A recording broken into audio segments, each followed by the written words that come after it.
Hey, stop what you're doing right now because what I'm about to share with you could be the most important 4 minutes of health information you'll hear this year.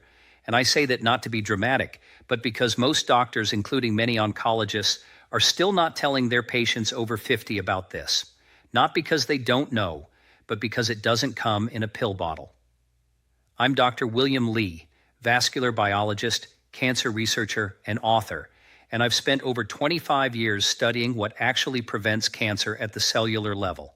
And what I found, confirmed by a landmark 2022 study from Harvard's T.H. Chan School of Public Health, following over 116,000 adults for 28 years, is that one specific category of daily habits reduces overall cancer risk by up to 61% in adults over 50.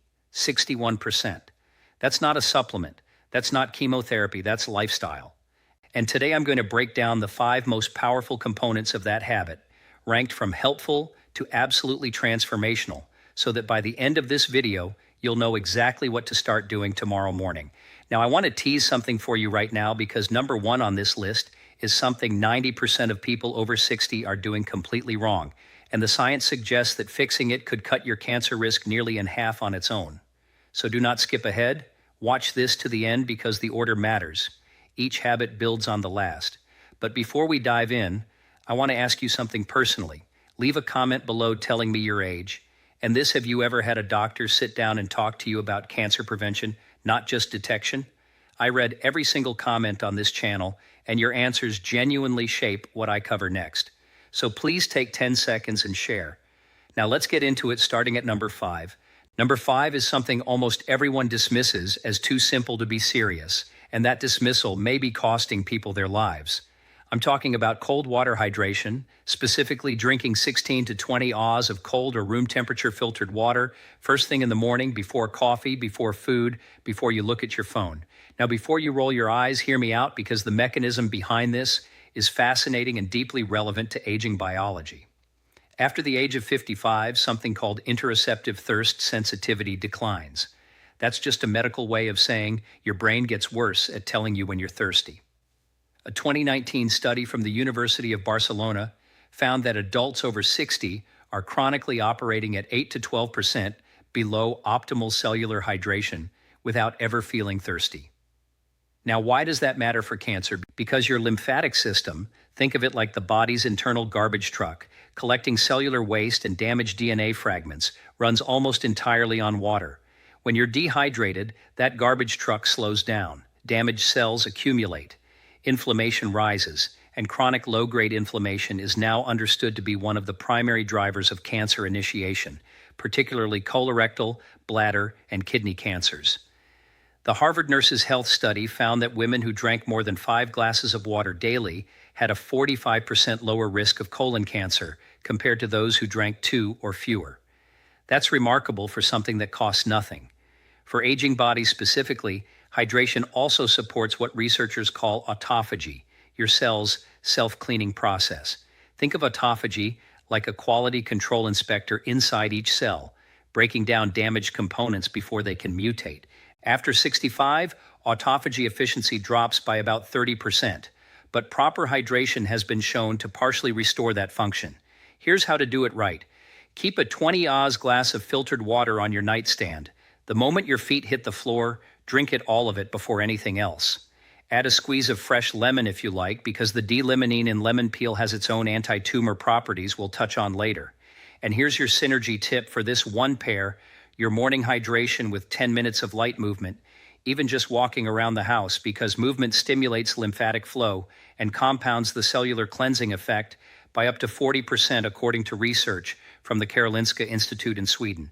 Now that's number 5, and it's the foundation. But what you layer on top of it at breakfast could be even more powerful. Let's talk about number 4. Number 4 is a food that has been eaten for thousands of years across the world's longest living populations, dismissed for decades by Western medicine, and is now the subject of over 1,200 peer-reviewed studies on cancer prevention. I'm talking about fermented foods, specifically naturally fermented options like plain yogurt, kefir, kimchi, sauerkraut, and miso. In 2021, a groundbreaking study from Stanford University School of Medicine, published in the journal Cell, found that adults who consumed high-fiber, high-fermented food diets showed dramatically increased microbiome diversity and a measurable decrease in 19 specific inflammatory proteins, several of which are directly associated with cancer progression. But here's what makes this especially critical for people over 50. After the age of 60, something called intestinal permeability increases. Your gut lining literally becomes more porous, a condition sometimes called leaky gut. This allows bacterial toxins called lipopolysaccharides to enter your bloodstream, triggering systemic inflammation that can act like fertilizer for precancerous cells. I had a patient, Margaret, 67 years old, from Asheville, North Carolina, who came to me with chronically elevated inflammatory markers, fatigue, and a strong family history of colorectal cancer. Her diet was actually quite healthy in most respects, but she had 0 fermented foods. We added 2 servings daily, morning kefir, and a small side of sauerkraut at lunch. Within 90 days, her CRP levels, that C-reactive protein, a key inflammation marker, dropped by 38%. Her gastroenterologist was floored. She told me it was the first time in years she'd felt like herself again. The mechanism here works through something called short-chain fatty acids, particularly butyrate, which is produced when beneficial gut bacteria ferment fiber. Butyrate literally signals precancerous cells in the colon to undergo apoptosis. That means it tells them to die before they can cause harm. Think of butyrate like a security guard who quietly escorts the troublemakers out before any damage is done. Aim for 1 to 2 servings of naturally fermented food per day, not pasteurized, because the heating process kills the live cultures you need. Look for live and active cultures on the label. And your synergy tip here is to pair fermented foods with prebiotic-rich foods, things like garlic, leeks, or slightly underripe bananas, because prebiotics feed the beneficial bacteria the fermented foods introduce, compounding the effect dramatically. Number 4 is powerful, but number 3 is where the science gets truly extraordinary. And if you're finding this valuable so far, this is a good moment to hit that subscribe button and give this video a like. I release evidence-based health content for people over 50 every single week, and your support is what makes that possible.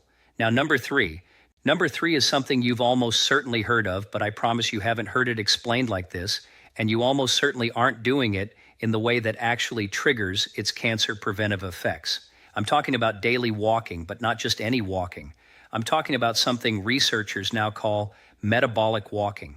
And the difference between regular strolling and metabolic walking could literally be the difference between feeding cancer and starving it. Here's the science. Your body runs on 2 primary fuel systems, glucose and oxygen.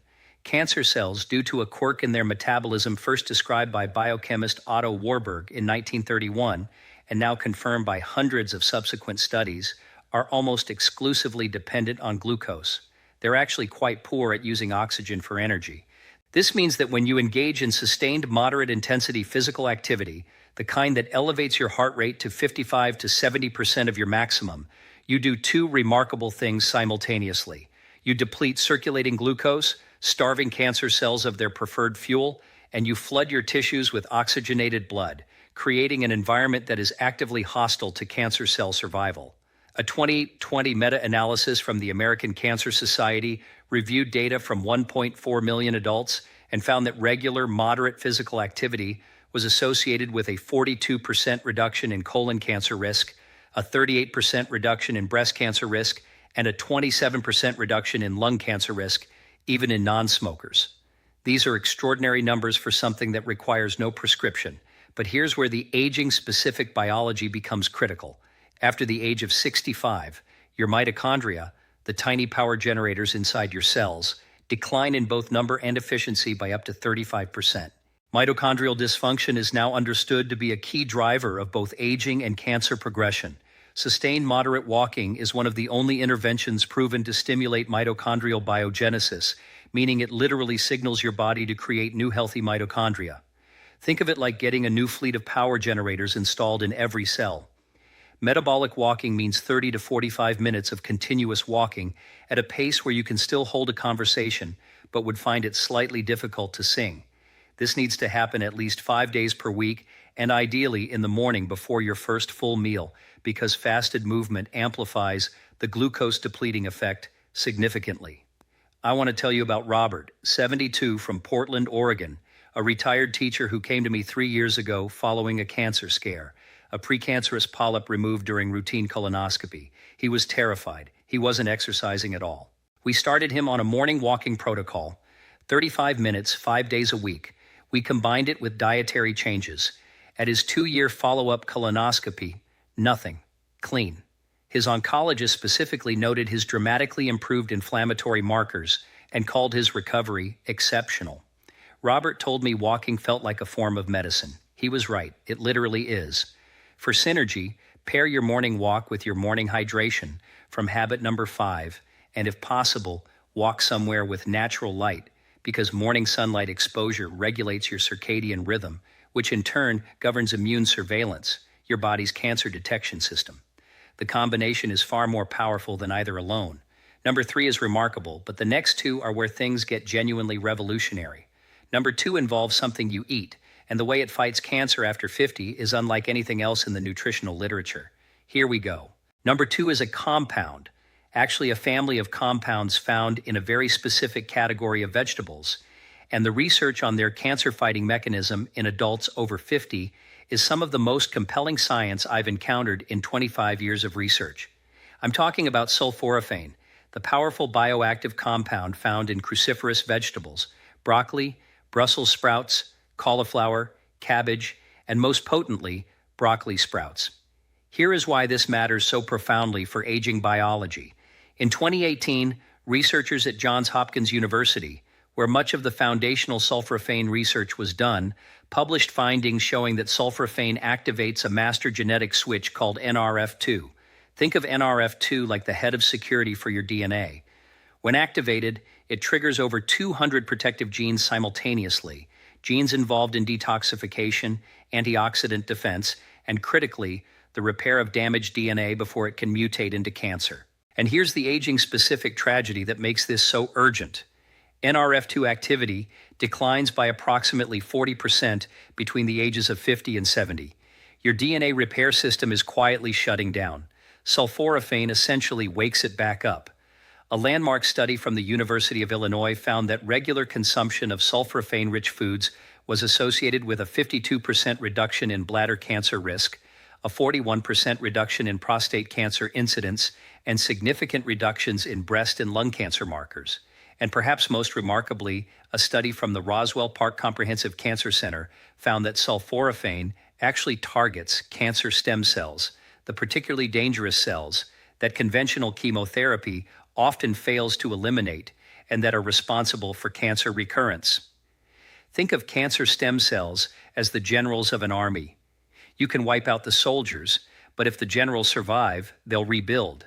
Sulforaphane goes after the generals. Now here's the preparation detail that most people get completely wrong. Sulforaphane isn't actually present in broccoli in its active form. It's created through a chemical reaction when you chew or chop the vegetable, activating an enzyme called myrosinase. But here's the critical issue. Cooking above 140 degrees Fahrenheit destroys myrosinase, which means fully cooked broccoli delivers very little active sulforaphane. The optimal preparation method is to chop or lightly crush your broccoli or sprouts and let it sit for 40 minutes before consuming or lightly steaming. This allows the myrosinase reaction to complete. Then steam for no more than 3 to 4 minutes. Raw broccoli sprouts require no cooking and deliver up to 50 times more sulforaphane per gram than mature broccoli florets. Aim for half a cup of raw broccoli sprouts daily or 1 full cup of lightly prepared broccoli. Your synergy tip here is crucial. Pair your cruciferous vegetables with a small amount of raw mustard seed powder or raw radish. Both are independently rich in active myrosinase, and adding them to cooked cruciferous vegetables effectively restores the enzyme activity that cooking destroyed, increasing sulforaphane bioavailability by up to 4-fold, according to research from the Institute of Food Research in Norwich. This is number 2, and it is powerful. But what I'm about to tell you for number 1, the single most impactful daily habit for cancer prevention after 50, this is what the research has been quietly building toward, and what most preventive health conversations never reach. This is the one. Number 1. Number 1 is sleep. But not just sleep, specifically what researchers now call oncological sleep architecture, meaning the specific quality and timing of sleep that activates your body's most powerful anti-cancer system. And the data on what happens to cancer risk when this system is disrupted is, frankly, here's the mechanism. During deep slow-wave sleep stage 3 and stage 4, your brain activates the glymphatic system. This is a recently discovered waste clearance network, first described by researchers at the University of Rochester in 2013, that uses cerebrospinal fluid to literally flush toxic proteins and cellular debris from your brain and nervous system. Think of it like a power wash cycle that only runs at night when the factory is closed, but the cancer connection goes far deeper than brain health. During the same deep sleep phases, your body produces its highest concentrations of melatonin, not just the sleep hormone, but one of the most powerful endogenous antioxidants known to science. A comprehensive review published in the journal Cancer Research in 2021 found that melatonin directly inhibits tumor angiogenesis. That means it blocks cancers from building the new blood vessels they need to grow. It also stimulates natural killer cells, the frontline soldiers of your immune system, whose specific job is to identify and destroy cancer cells before they establish themselves. And here's the devastating aging statistic. Melatonin production declines by up to 70% between the ages of 40 and 70. Most people over 65 produce almost negligible amounts during sleep. Your most powerful internal anti-cancer mechanism is running at a fraction of its capacity.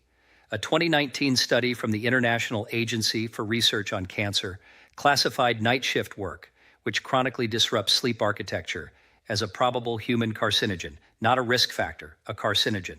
The same category as certain pesticides and industrial chemicals. That's how serious disrupted sleep is for cancer risk. I had a patient, Eleanor, 71 years old, from Scottsdale, Arizona, a retired nurse who was sleeping only 5 to 6 hours a night and waking frequently.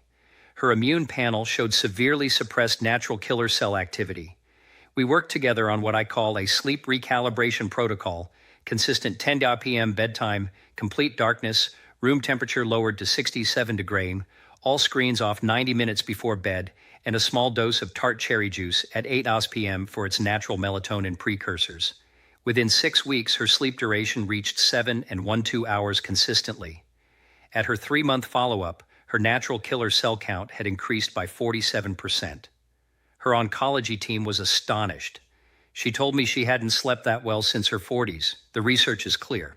Adults over 60 who consistently sleep 7 to 8 and 1/2 hours per night in proper dark, cool environments have cancer mortality rates up to 48% lower than those sleeping under 6 hours, according to a 20-year cohort study from the University of California, San Diego. This is not a minor variable. This is the master switch. To optimize your sleep for cancer protection, do these things without negotiation. Set a consistent bedtime and wake time. Even on weekends, your circadian rhythm does not take days off. Make your room completely dark. Even small amounts of light suppress melatonin in production. Cool your room to between 65 and 68 degrees Fahrenheit and avoid eating within 3 hours of sleep, because digestion competes with the cellular repair work your body needs to prioritize overnight. Your synergy tip for sleep: combine your sleep optimization with daily morning sunlight exposure from habit number 3, because morning light anchors your circadian rhythm and directly increases your evening melatonin output. The two habits working together create a biological environment in which cancer struggles to take hold. All of the studies referenced throughout this video are linked in the description below. I encourage you to read them, share them with your doctor, and ask the questions that your appointments often don't leave time for. Here's what I want you to hear as we close. You are not too old for prevention. The science does not have an age limit. Whether you are 55 or 85, whether you've had a cancer scare or never given it a thought, your body retains a remarkable capacity to heal, to defend, and to regenerate when you give it what it needs. These 5 habits: morning hydration, daily fermented foods, metabolic walking, sulforaphane-rich cruciferous vegetables, and restorative sleep, are not exotic protocols. They are the conditions your biology was designed to thrive in. They cost almost nothing. They require no prescription. And every single morning, you get a fresh opportunity to begin. Your independence, your quality of life, your ability to be present for the people you love, that is worth 30 minutes of walking, a glass of water, and a bedtime. Don't let anyone tell you it's too late. The research says otherwise, and so do I. If this video helped you, please subscribe to this channel and share it with someone you care about. Every week, We go this deep into the science of aging well, and your support makes that work possible. And now I want to hear from you. Which of these 5 habits are you starting first, and what has been your biggest barrier to good sleep? Leave your answer in the comments. I read every single one.